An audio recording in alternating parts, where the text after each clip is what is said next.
Bonjour, c'est Daniel Potier, très heureux de te retrouver tout à nouveau aujourd'hui pour partager ensemble le message de la parole de Dieu. La lecture que nous allons faire se trouve dans l'évangile de Luc au chapitre 19 et le verset 8. Voilà ce que nous découvrons. Mais Zachée, s'avançant, dit au Seigneur, « Voilà, Seigneur, je fais don aux pauvres de la moitié de mes biens. Et si j'ai fait du tort à quelqu'un, je vais lui rendre 4 fois plus. » Ça semble très généreux tout cela, mais en réalité, Zachée met en application un principe qui est bien connu et bien décrit dans l'Ancien Testament. Ce principe s'appelle la loi de la restitution. Mais de quoi s'agit-il exactement ? Eh bien, quand une personne avait volé des choses à une autre, elle devait les restituer, mais avec une plus-value. C'était une loi, c'était une obligation. Je crois qu'en tant qu'enfants de Dieu, nous sommes également au bénéfice de cette loi.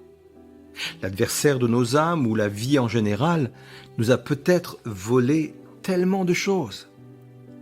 Ça peut être du temps, à travers des moments d'errance ou d'indécision dus à la tromperie ou aux difficultés de la vie.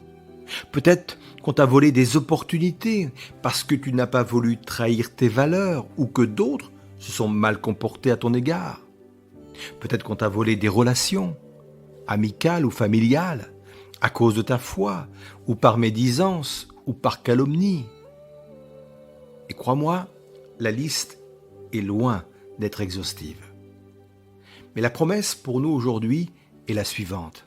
Si on t'a volé quelque chose, attends-toi à ce que cette loi de la restitution s'applique. Et dans notre cas, ce n'est pas le voleur qui va restituer, car il ne faut rien attendre de l'ennemi de notre âme.